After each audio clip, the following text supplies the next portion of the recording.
And the reason why I'm on my bike, I'm at the gas pump. I'm looking for that $2 a gallon gas. I can't use regular. I can't use silver. I can only use ultimate. And right here, the ultimate is $4.99, basically $5 a gallon. But the silver is $4.60 a gallon, and the regular is still $4 a gallon. This is in Chicago. I'm on the south side of Chicago. So I don't know what they talking about. I don't know what Trump talking about. When they say gas prices is $2, I don't know what all that's about. Ain't no gas prices around here, no $2. And when I bought a dozen of eggs the other night, a dozen of eggs was like fucking, depending on which ones you get, them motherfuckers was $7. $7 for a dozen of eggs. So I'm not sure where people live at, where all these grocery prices then fell off and they low and all that. I'm not even sure. All I'm telling you is where I'm at, eggs cost money, gas costs money, all that shit costs a bunch of money. Yeah. So if you can't afford it, I don't know what you do, man.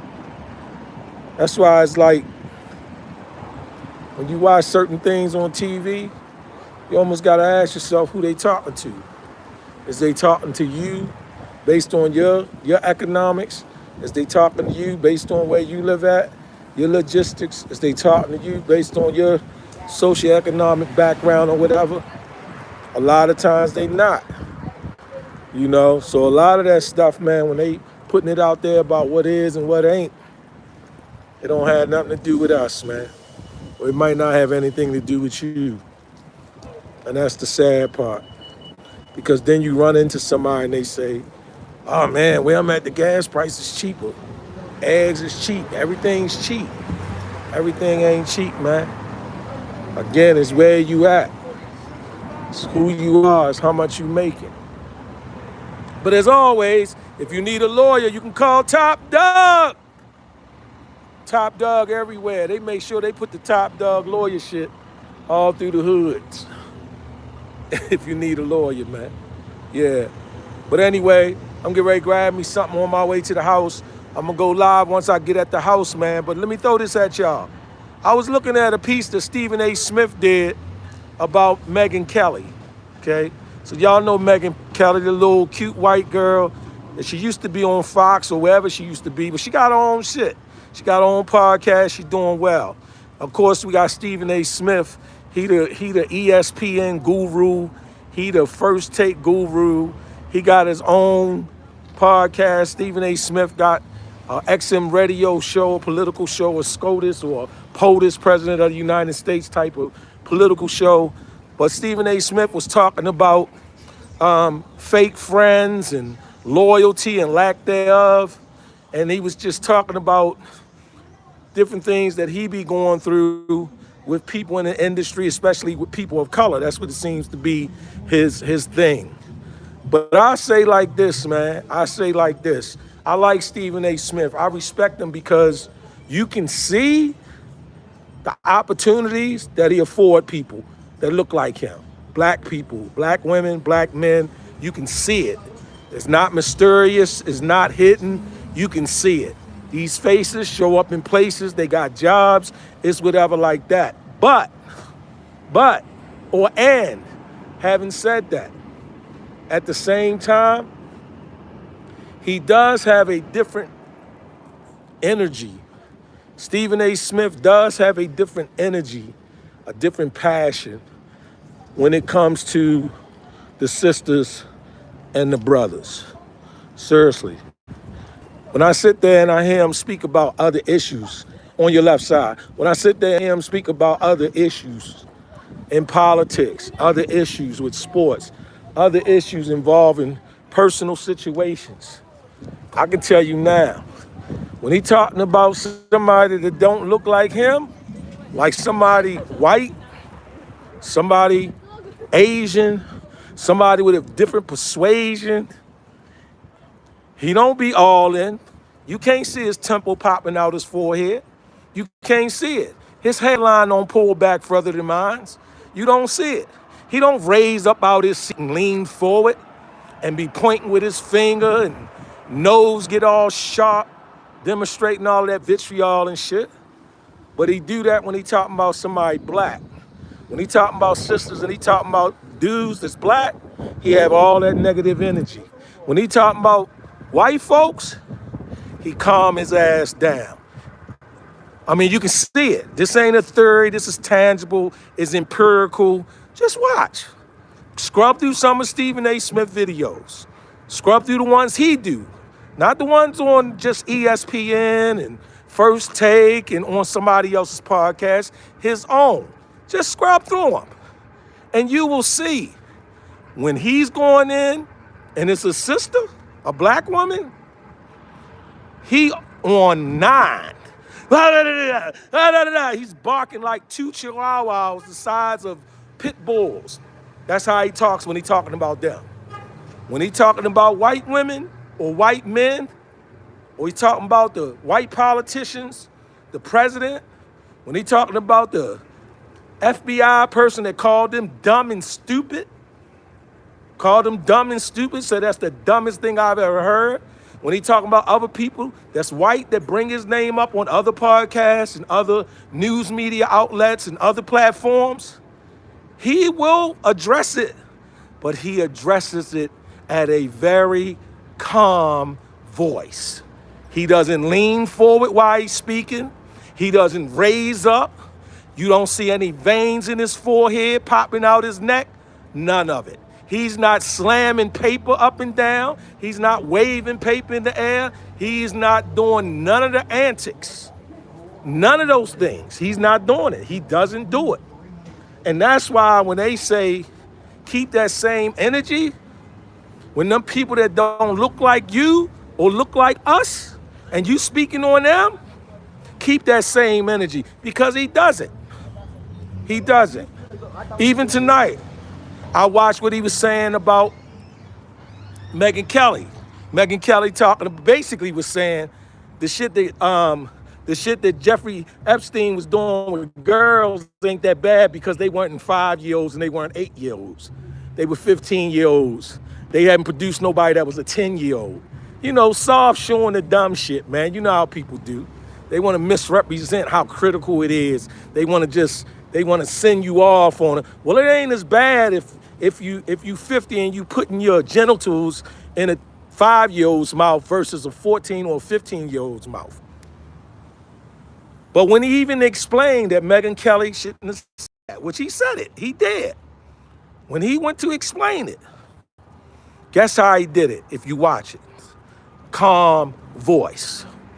Now see, if that would have been a sister, a black woman, if you don't know what sister is. If that would have been a brother, a black dude of America, if you don't know what a black dude is. He wouldn't have said it with that calm voice. He'd have been raised out of sea. Have you lost your mind? You trying to sit here and tell me that there's some significant difference between the violation of a 5-year-old versus a 10-year-old versus a 15-year-old? That's the energy black people was talking about. That energy.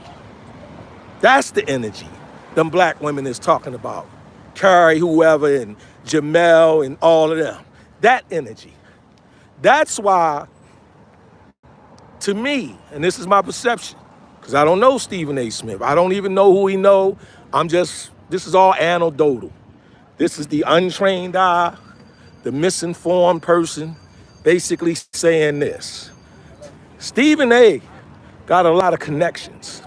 He the plug. Stephen A. got a hell of a contract. Multi-millionaire. 100 million, whatever it is. But you know what I don't think that Stephen A. got? Stephen A. don't have a bunch of friends. I don't think he has that. He may have friends. I'm quite sure he does. He has loyalists. But Stephen A. has an insecurity because he knows most of his relationships is probably transactional. It's not based on you ain't got nothing, you can't do nothing for me. Most of his friends is superficial. And it comes out. You can see it. And I like Stephen A. Smith. I got respect for him. I do. Because he's one of the first, I ain't gonna say the first or the only, but I'll say first or second brothers that I could sit there and say and argue and point out and bring up and research and confirm and repeat that he does give opportunity. He does make a way. He does do that for his kind. He does. But it's not a question of that. It's not a question of that. It's a question of when something goes wrong, when somebody speaks out against them, and they black, male or female. He and his level of passion, he and his level of emotion, he and his antics just go off the chain. But when he talks about Trump and he talks about other white folks, whether it be in sports, politics, business, it doesn't even matter. He has a very calm and relaxed way of saying they are wrong and they shouldn't have did this and they should have thought about this and they should have thought about all that. And again, that's what the Kerry Robinsons, if that's our last name, that's what the Jamel Hills, and that's what those who won't say because they work for him. These are the things that are so obvious about him. And that's why some people just say, fuck it, you a sellout. Why? Because you're so reasonable when he speaks. Just look, see, the thing is, it doesn't matter if somebody a millionaire or broke. If you live long enough and you understand life, you know what cadence is. You know what energies is. You know when somebody got it real bad when they go in on one side versus the other. Like you see it, you can't escape it. And because you can escape it, you'll sit there and say, well, okay, let me check this dude out. Let's see how he handled this. And there's no parity. Does he bring out the wrong no matter the race? I'll be the first one to argue that he does. Does he point out the shortcomings and challenges, no matter the gender, the race, or whatever? I would argue that he does for the most part, yeah. But his delivery and articulation is totally different. That energy is totally different. It's almost like he's mindful if they don't look like him. But like, fuck it. I can go in any type of way that I want if they look like me. That's that energy people talking about. Because I don't see anybody saying he's wrong in his facts, even though some people say that. I'm just talking about for the most part. That's how I look at that. Even when he's on Hannity, he's on one of the Fox networks. How you doing? Well, even when he's on one of those networks, he doesn't sit there and be like, you know, hey, and you guys, and I'm telling you, he doesn't bark on their programs. He doesn't do it. But let him jump on a program where it's some sisters or some brothers, basically black people, and he barks and he goes in and he just excels in his passion, like anger, like a domestic dispute. That's his energy for us. That's his energy for black women. That's his energy for black men. Don't take my word. Go watch some of his clips. Go watch what he says. Go watch the way that he delivers it. Go watch him. You'll see it yourself. I don't care what it is. If they white, he'll point out what they did wrong. If they attack him and they white, he'll point out how they was wrong. But he'll do it in such a way, it's almost like, what? But let it be somebody that look like him. Oh, he cut their ass up. I helped you. I helped you. I gave your mother bread when you couldn't be fed. Yeah, he'll do all that shit, screaming it. He'll lose his fucking voice. You can almost tell who he talking about, like the race, based on his tone. Yeah. I know that sounds crazy, don't it? If you had a way of measuring the tone, the volume, or the decibel level without seeing who he was talking about, if that thing's spiking and peaking out, trust me, 9 times out of 10, he talking about somebody black. He talking about a black woman or a black man. If it looked like the decibel level, the volume level when Stephen A. Smith is talking is smooth and calm and, you know, something you can sit there and hear like a conversation, trust me, 9 times out of 10, he talking about a white woman or a white man because he don't deliver on them like that. He just doesn't. That energy, I think, is what people are talking about. Is the truth. It's just the truth. It's him speaking. I ain't making it up. This is tangible. This is empirical. You can see it. You can hear it. He talked about several people. You know, he just does. And like I said, I respect, learn, and Stephen A. Smith is so necessary, and I'm good with him. But the truth is the truth, or at least my observation of it is what it is. All right, guys, I'm at Target. I gotta run here and grab me something before I run to the house, man. Yeah. Who's on here? Time 18188. Respect and blessings, fam. Hope all is well. Stay blessed and balanced in life. No doubt, time 18. That's time 18. See, I gotta get used to saying that handle. That's time 18188. I got it's not as smooth as probably he said. I gotta find a way to do it. But what the hell? 420, whatever. Beef prices are high because of man, there's always some good ass truth and humor in these chats. Beef prices are high because a lot of cattle was deleted for some reason. Man, I thought the beef prices was high because all the podcasters is beefing. I thought that drove the price up. That's my little dry humor, y'all. All right. Time 18 says, it's like a jungle sometimes. It makes me wonder how I keep from going on the It's like a jungle sometimes. It makes me, okay, I'm down with that shit, as you know. Yeah, man. Yeah. Coat Guard Dinner or Coat Guard Diner, 6609, exactly. He acts like he's compromised because he is. That's how he act, though. That's how he act. Absolutely, that's how he act. Yup.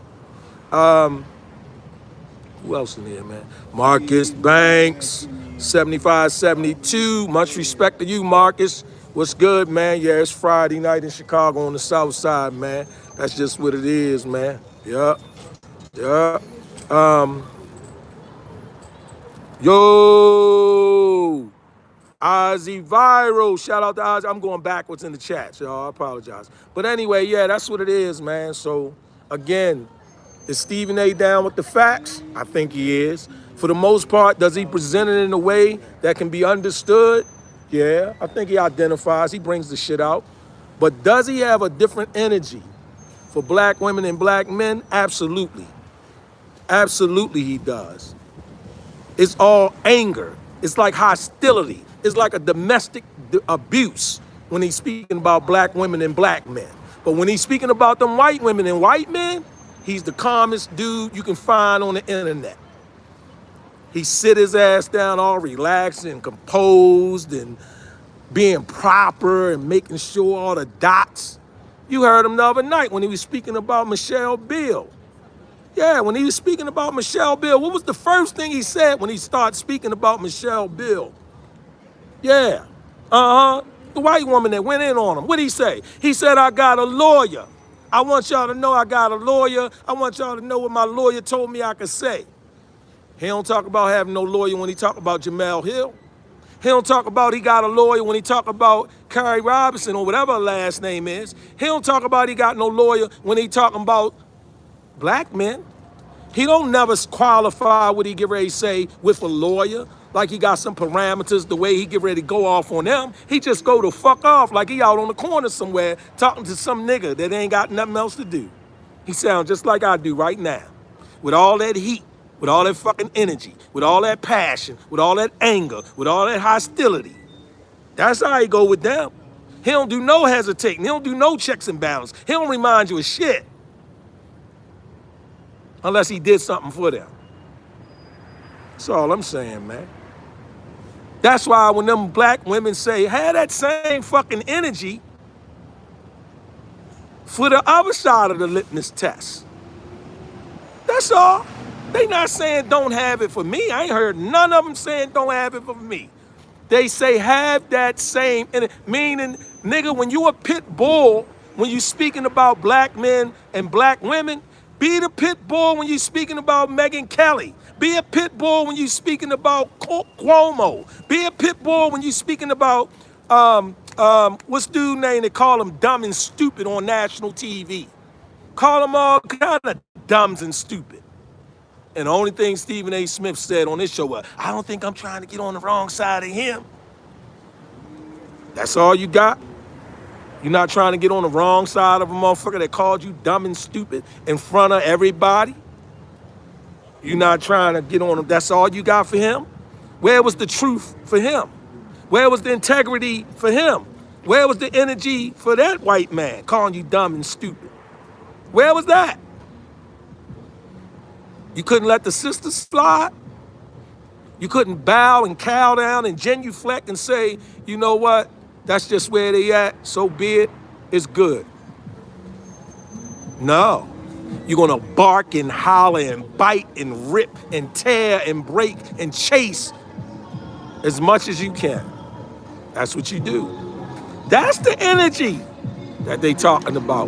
That's all I'm saying. That's that energy that they saying they looking for you to have. I think anyway. Hey, it's one of them street vehicles coming down the street. That's the energy they talk about. See? You ever grew up with a dude? You ever grew up with a guy and you hear that this guy hits women and you say, when the last time he hit a man? And you can't find no evidence of him whipping a man's ass. But he can argue with you and tell you why he had to beat the shit out of a woman. It's that type of shit.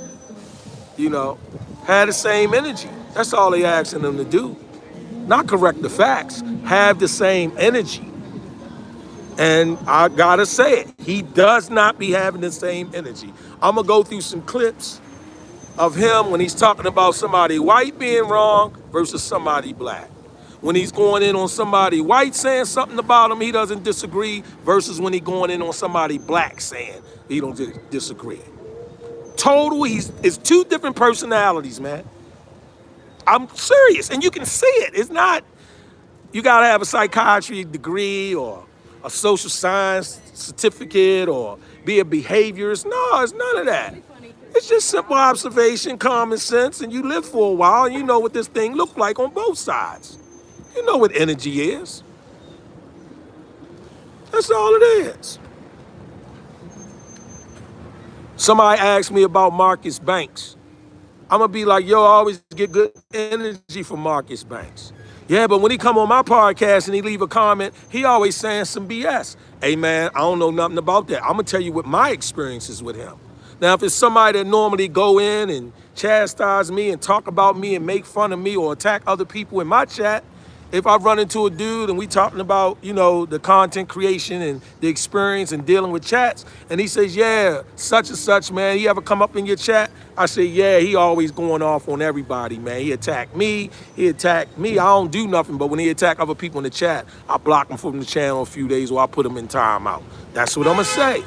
That's all it is. That's what I'm gonna say. Now, if they say, do he be telling the truth when he make a comment, I can answer different to that. I might say, yeah, dude be bringing out some factual stuff.